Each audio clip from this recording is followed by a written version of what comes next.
নমস্কার, মিষ্টিস কিচেনে আপনাদের সবাইকে স্বাগত। আশা করি আপনারা সবাই ভালো আছেন, আনন্দে আছেন।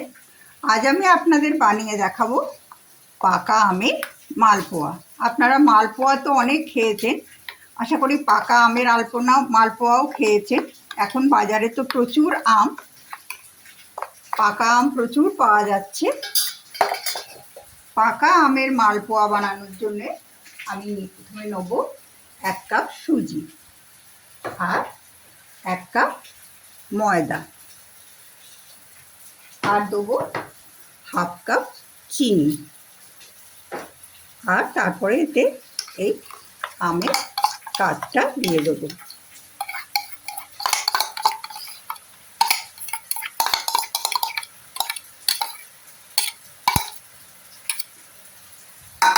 দিয়ে এটাকে ভালোভাবে এভাবে মিশিয়ে নেব।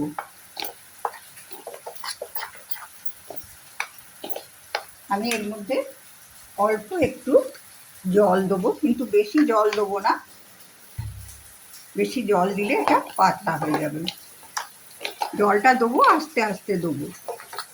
এর মধ্যে সামান্য আমি একটু নুন দেবো, খুব অল্প একটু নুন দেবো, দিয়ে এটাকে এরকমভাবে ভালোভাবে মিশিয়ে নেব।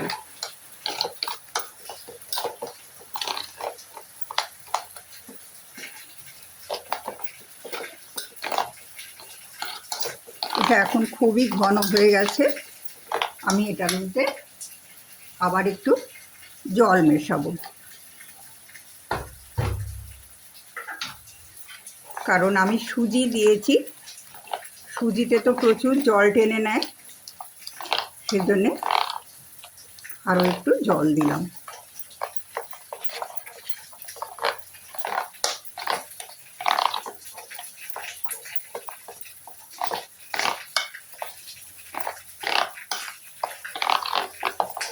আমি এটাকে এখন 10 মিনিট রেস্টে রেখে দেবো, তাহলে সুজিটা যতটা ফুলে উঠবে। 10 মিনিট পরে আমি এটাকে ভাজবো।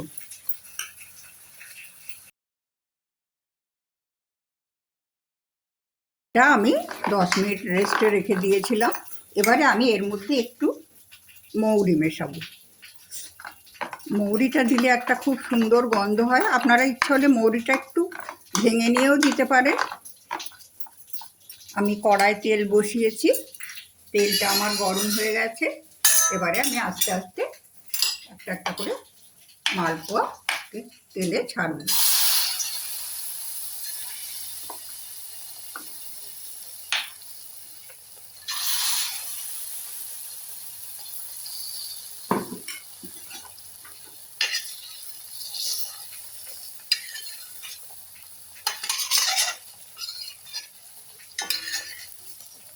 আঁচটাকে একটু আস্তে রাখতে হবে, আস্তে রেখে এগুলো এভাবে ভেজে নিতে হবে।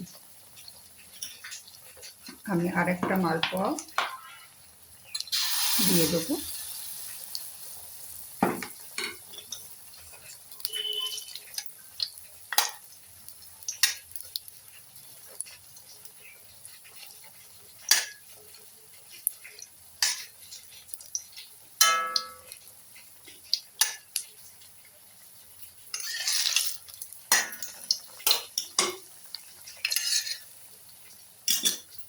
এই সাইডে আমি আর একটা মালপোয়া দিয়ে দেবো। এইভাবে আমি সমস্ত মালপোয়াগুলো ভেজে নেব, অল্প আঁচে এগুলো ভেজে নেব।